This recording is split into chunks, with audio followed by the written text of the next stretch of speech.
तो hello guys, कैसे हो आप सभी लोग। मैं आ गया हूँ फिर से the return of the bachelor के न्यू पार्ट लेके। तो चलो फिर शुरू करते हैं। तो कोई कहता है कि हम ज्यादा कुछ नहीं कर सकते, हालांकि माओमिंग के स्लीपिंग ड्रैगन को खुद इसका एहसास नहीं है और हमें इस बंदे के बारे में बताया जाता है। नोबल प्लान्स अलायंस के स्ट्रेटेजिस्ट चुंग जूजे स्लीपिंग ड्रैगन स्कूल के अधिकांश स्नातक प्रतिभाशाली हैं जो मार्शल आर्ट की दुनिया भर में फेमस यंग प्रतिभाओं को चुनौती दे सकते हैं। मैंने सुना है कि जो स्टूडेंट स्कूल में रह गए हैं वो विशेष रूप से प्रतिभाशाली हैं। आपको उन बातों को भी एक्सेप्ट करना होगा जो अभी तक नहीं कही गई है। ये डेफिनेटली है कि माओमिंग का स्लीपिंग ड्रैगन प्रतिभाशाली स्टूडेंट को जन्म देता है, लेकिन अगर वो इस तरह से विशेष प्रतिभाओं को विकसित करना जारी रखता है और फिर वो दुनिया में निकलकर स्कूल की ख्याति बढ़ाते हैं, तो एल्डर कहता है कि सोचो कि ऐसी जगह पर यंग सोते हुए ड्रैगन छिपे हुए थे। उनमें से कुछ भूमि ऐसी है जिसे हम कुलीन वंश गठबंधन भी भड़काने का साहस नहीं कर सकते। इससे नोबल क्लन अलायंस उपहास का पात्र बन जाएगा। मैं इसे स्वीकार नहीं कर सकता, चाहे ये जगह कितनी भी आश्चर्यजनक क्यों ना हो। क्या यह महज एक स्कूल नहीं है? और हमें इस बंदे के बारे में बताया जाता है। हेबे ई पैंग कबीले के तीसरे सबसे बड़े नक्शीदार फाउंटेन ब्लेड दुनियो पैंग है। तो पहले वाला बंदा कहता है तुम्हारे कार्य और शब्द एक दूसरे से विरोधाभासी है। मैंने सुना है कि 5 ग्रेड फैमिली के कुल प्रमुखों ने व्यक्तिगत रूप से अपने बच्चों को इस मात्र स्कूल में इंटर दिलाने के लिए एक पत्र लिखा था। तो ये बंदा कहता है कि क्या तुम पैंग कबीले को नीचा देख रहे हो स्ट्रेटेजिस्ट? तो स्ट्रेटेजिस्ट गुस्साते हुए कहता है कि शांत हो जाओ। पैंग कबीला एकमात्र सेक्ट नहीं है जिसे स्लीपिंग ड्रैगन स्कूल में इंटर्न से वंचित किया गया था। हमें जुगे कबीले को भी प्रतिकूल समाचार प्राप्त हुआ है और स्लीपिंग ड्रैगन स्कूल को स्वीकार करना कोई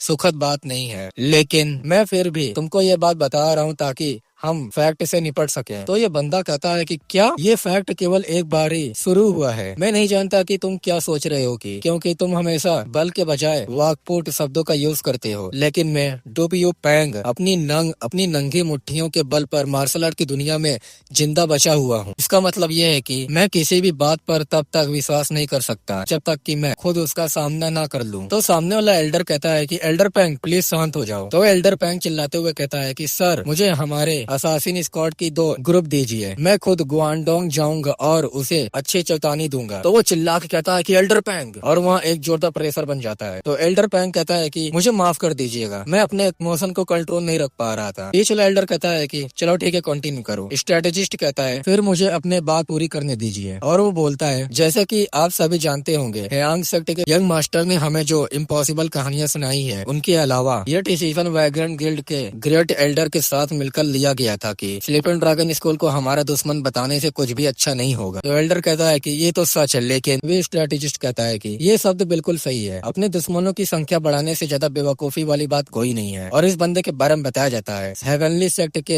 हेड चुंग हांग। एल्डर पैंग अपने मन में कह रहा होता है क्या उस धूर्त बूढ़े आदमी ने अभी भी मेरे कार्यों के लिए मुझे डांटोगे? स्ट्रेटेजिस्ट कहता है इसलिए 5 ग्रेड फैमिली जिन्हें मार्शल आर्ट के मामलों में थोड़ी ज्यादा स्वतंत्रता प्राप्त है ना, वे आवेदन पत्र लिखे और कुछ हद तक पॉजिटिव रिजल्ट मिला। पैंग सेक्ट और जोगे सेक्ट को स्लीपिंग ड्रैगन स्कूल में इंटर से वंचित कर दिया गया। लेकिन तो बड़ा वाला एल्डर कहता है क्या इसका मतलब ये नहीं है कि माओमिंग का sleeping dragon noble clan alliance की राय की परवाह करता है? और इस बंदे के बारे में बताया जाता है ये बंदा भी उडान सेक्ट के एल्डर पीसफुल प्रकाश जिन इंग होता है। तो स्ट्रेटेजिस्ट कहता है कि तुम यहाँ हो, मुझे नहीं लगता कि हमारे पास इसका कोई अच्छा आंसर है, लेकिन उन्हें नोबल क्लन अलायंस की सिचुएशन को पूरी तरह से नजरअंदाज नहीं करना चाहिए। तो बड़ा वाला एल्डर कहता है कि अनंत प्रकाश हो ये एक राहत है, मैं भी यही मानता हूँ, लेकिन आज मैं जिस समस्या पर बात करना चाहता हूँ वो ये है, ये सिर्फ हमारे 3 सेक्ट के स्टूडेंट नहीं है जिन्हें स्लीपिंग ड्रैगन स्कूल में एक्सेप्ट किया गया। ये सभी नाम आपने सुने होंगे। मेरा मानना है कि आप में से कुछ लोगों ने पहले ही ये अफवाहें सुन ली होंगी। फिर हमें कहीं और चट्टान का सीन दिखाया जाता है जहाँ 4 लोग खड़े होते हैं। कोई कहता है कि बहुत समय हो गया है। एक येलो वाला बंदा कहता है कि हाँ क्या 2 साल हो गए? तो एक लड़की बंदा बोलता है सटीक रूप से कहें तो 2 साल और 3 वीक। और इस बंदे के बारे में बताया जाता है साम सेक्ट का हेड वो मास्टिक जो हेवन को उलट देता है, इसलिए साम सोसामा इसका नाम है। और सोसामा कहता है कि 12 घंटे और 30 मिनट। रेड हेयर वाला खाते हुए कहता है कि मिलना जुलना हमेशा एक ही बोझिल काम है। और हमें इस बंदे के बारे में भी बताया जाता है ये एविल सोल क्लैन का हेड होता है और इसका नाम चूजो होता है। और इस बंदे के बारे में भी बताया जाता है और ये बंदा ड्रैगन सेक्ट के हेड होता है डेउन योंग। योंग बोलता है कि फिर भी तुम सभी को जिंदा और स्वस्थ देखकर अच्छा लगा। मुझे खुशी है कि हम सब मिल रहे हैं। तो सोसामा कहता है कि क्लैन हेड योंग, तुम्हारी आंख पर एक नया निशान है। तो योंग कहता है ये शर्मनाक मामला है। ये बंदा बोलता है कि सर योंग, तुम्हारी आंख पर ऐसा निशान कौन छोड़ पाया, आखिर तुम तो ड्रैगन सम्राट हो। और हमें इस बंदे के बारे में बताया जाता है ये आयरन टेम्पल क्लैन का हेड होता है, आयरन किंग पियो चुल होता है। और चुल बोलता है कि वहाँ नोबल सेक्ट गठबंधन के प्रमुख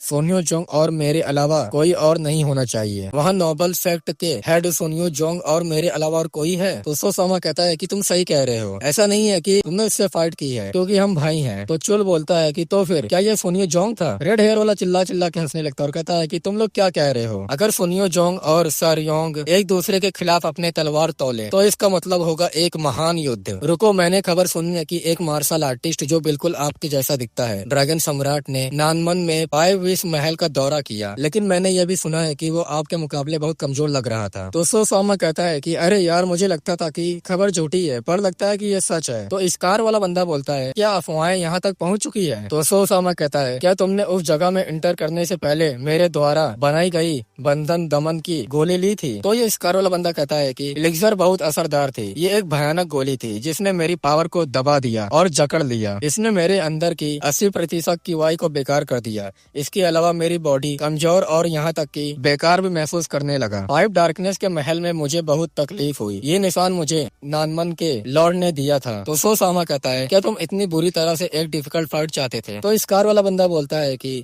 ये ज्यादा नहीं था, मैंने जो सुना है उसके अनुसार भाई चुल ने हमारे उत्तरी दुश्मनों के खिलाफ वॉर के मैदान में मौज मस्ती करने के लिए वहाँ बंधन दमन की गोली खा ली थी। मैंने सुना है कि वो डरावना मंगोलियन जनरल हार्मनी स्टेज पर था, अगर मुझे पता होता तो मैं भी वहाँ चला जाता। तो लाल बालोला हंसते हुए कहता है कमाल है, मुझे भी उस गोली की जरूरत है। और हम देखते हैं कि स्कारोला हंस रहा होता है। सोसामा अपने मन में कह रहा होता है कि जब बात फाइट की आती है तो वो सब पागल हो जाते हैं और कहता है कि ठीक है चलो बाद में बात करते हैं कि हम क्या कर रहे हैं, क्योंकि आज चर्चा करने के लिए एक बहुत ही इम्पोर्टेंट सब्जेक्ट है। जैसे कि तुम सभी जानते हो हमारे बच्चे स्लीपिंग ड्रैगन स्कूल में आ गए हैं। तो एक बंदा कहता है कि मुझे ये माओमिंग का स्लीपिंग ड्रैगन आदमी पसंद है, वो अपने काम में तो अच्छा कर रहा है ना। ऑर्थोडॉक्स सेक्ट ने उसे अपने पक्ष में करने की बहुत कोशिश की होगी लेकिन वो बिल्कुल भी अस्वस्थ नहीं लग रहा था। तो इस कार वाला कहता है कि मैं होप करता हूँ कि मेरा बेटा जेयू भी ऐसा ही जिद्दी बहादुरी सीखेगी। तो पांगचुल कहता है कि क्या वो उभरते हुए ड्रैगन सेक्ट की बहादुरी का सबसे स्ट्रॉन्ग सक्सेसर नहीं है। तो स्कार वाला कहता है कि वो अच्छा करेगा। जहाँ तक मेरी बात है वो मेरा इकलौता बच्चा है, ये बात मुझे बेचैन कर देती है, मैं मुगोन के लिए वरीड हूँ। तो सोसामा कहता है कि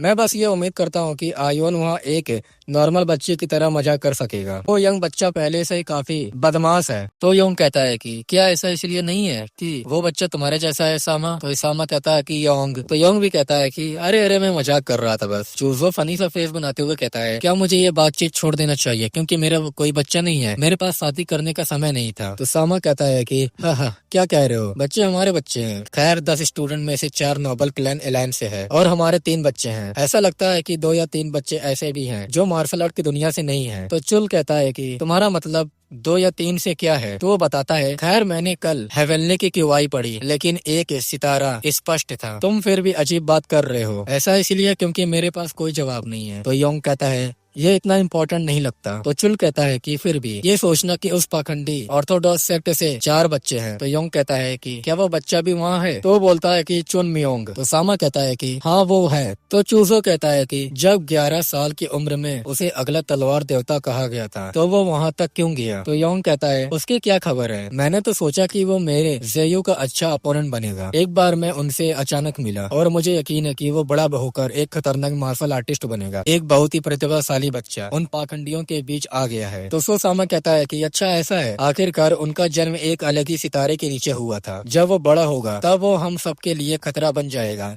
है ना। तो चुल कहता है तो क्या ये इस समस्या को शुरू करने में ही समाप्त करने का अवसर नहीं है, क्योंकि वो मयोंग सेक्ट की ऊंची दीवारों की बजाय स्लीपिंग ड्रैगन स्कूल की निचली दीवारों के पीछे छिपा हुआ है, ये हमारा सबसे अच्छा मौका है। तो सामा अपने मन में सोच रहा होता है लेकिन इस माओमिंग के स्लीपिंग ड्रैगन के बारे में बहुत सारी बातें हैं। उनका जन्म एक टीचर का स्टार है, मार्शल आर्टिस्ट के रूम में उनमें कोई प्रतिभा या भाग्य नहीं था, लेकिन उनकी मार्शल आर्ट इतनी बड़ी समस्या क्यों बन गई है। कोई तो रीजन होगा कि स्लीपिंग ड्रैगन स्कूल के सभी स्टूडेंट मार्शल आर्ट में इतने प्रतिभाशाली हो गए हैं। ये इम्पॉसिबल है जब तक कि वो हेवन द्वारा दिए गए भाग्य पर विजय प्राप्त नहीं कर लेता। तो योंग कहता है कि जब तक हमारे बच्चे वहाँ हैं, हम इंटरफेयर न करें और चीजों पर नजर रखें। क्या ये मजेदार नहीं है कि एक ही उम्र के इतने सारे बच्चे और एक साथ बढ़ने के लिए इकट्ठा हुए हैं? तो चूफो कहता है कि योंग, इस समय तुम्हारे दिमाग में क्या चल रहा है? तो हंसते हुए कहता है कि मैं तो बस यही कह रहा हूँ कि हमें उन्हें अकेला छोड़ देना चाहिए। किसी वयस्क का बच्चों की समस्याओं में दखल देना बेकार है। क्या तुमको नहीं लगता हम कब से बच्चों की जिंदगी से इंटरटेनमेंट करने लगे? ये एक घटिया कदम है। तो चुल कहता है कि हाँ, तुम सही कह रहे हो। आखिरकार हम बुरी ताकतें ही हैं। हमें उन पाखंडी कमीनों की तरह बेकार बिहेवियर नहीं करना चाहिए। फिलहाल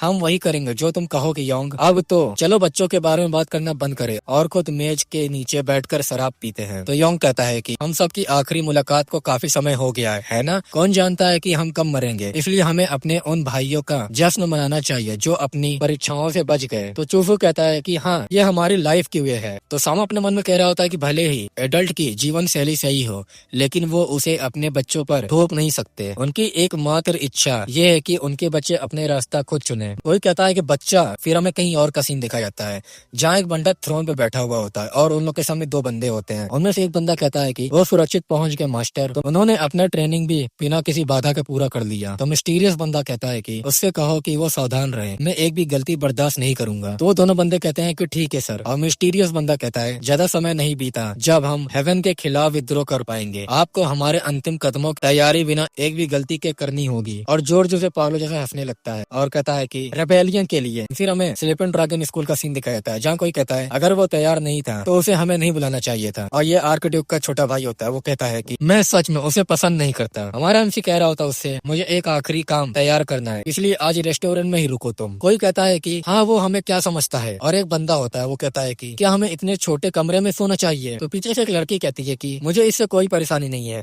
ऐसा लग रहा है जैसे हम काफी समय से पिकनिक पर नहीं गए हो, और अगर हम अंदर गए तो हमें घुटन भरे कमरे में पढ़ाई करनी पड़ेगी। तो बंदा कहता है कि तुम सही कह रहे हो सुंघा, तुम सच में एक प्रतिभाशाली पर्सन हो। तो बोलती है कि अरे ब्रदर। आर्कड्यूक का भाई बोलता है कि ये क्या बकवास है, क्या तुमको नामवांग वंश का सक्सेसर होने पर कोई गर्व नहीं है? तो बंदा चिढ़ते हुए कहता है कि प्राइड हुआंगा जो भी कहती है वो हमेशा सही होती है, तुम्हें क्या पता, क्या तुम मुझे अभी उकसा रहे हो? तो आर्कड्यूक का भाई हंसने लगता है और कहता है कि मैंने अफवाहें सुनी थी कि नामगांग सेक्ट का दूसरा बेटा मूर्ख था, लेकिन मुझे नहीं पता था कि ये सच है। तो बंदा चिढ़ते हुए कहता है कि तुम डैम ब्रैट, तुम ऐसे बिहेवियर कर रहे हो जैसे तुम हमारे ही लेवल के हो, क्योंकि तुम्हारा फैमिली बिजनेसमैन में था जो भाग्यशाली था और उसे 5 ग्रेड फैमिली में से एक होने का निमंत्रण मिला, लेकिन ऐसा लगता है कि तुमको शिष्टाचार का पाठ पढ़ने की जरूरत है। तो आर्कड्यूक का भाई भी चिढ़ते हुए कहता है कि बिजनेसमैन, तुमको क्या लगता है कि तुम जो चावल खाते हो वो कहाँ से आता है? तुम्हारी कमर पर बंधी तलवार का क्या? तुमको क्या लगता है कि तुम्हारे भयानक बॉडी को उन कपड़ों से ढकने का विचार कहाँ से आया? और वो दोनों आपस में लड़ने लगते हैं। तो एक लड़की उसको रोकते हुए कहती है कि भाई रुको, फादर ने कहा कि हमें सिर्फ बुरे लोगों से ही लड़ना चाहिए। तो बंदा कहता है लेकिन वो छोटा सा कमीना बस। तो उसकी बहन कहती है और हाँ, वो भी हमारी तरह 5 ग्रेड फैमिली से है, हम मुसीबत में पड़ जाएंगे। तो बंदा भी रुक जाता है वहीं पर और अपने मन में कह रहा होता है कि ठीक है, मैं रुकता हूँ, वैसे भी टीचर के बुरे साइड से शुरुआत करना अच्छा विचार नहीं है। और उसकी बहन कह रही होती है कि चलो चले, हमें देर हो जाएगी। तो वो बोलती है कि ठीक है। और ये सब हमारा एमसी देख रहा होता है और कह रहा होता है क्या ये सभी हैं? तो हारिन कहती है कि हाँ, वे सभी एक दूसरे को आंकने के लिए इकट्ठा हुए हैं। तो हमारा एमसी कहता है कि अब जब मैं उन्हें एक साथ देखता हूँ तो वो एक बहुत ही अजीब संयोजन है, लेकिन क्या तुमको नहीं लगता कि हमारा सियोल सबसे अच्छा है? और अपने मन में कह रहा होता है वो सच में अपने चाचा को अपनी उंगली पर लपेटे हुई है। हमारा एमसी उससे कहता है ठीक है, अब हमें अपना परिचय देना चाहिए, है ना? तो हारिन भी कहती है कि हाँ,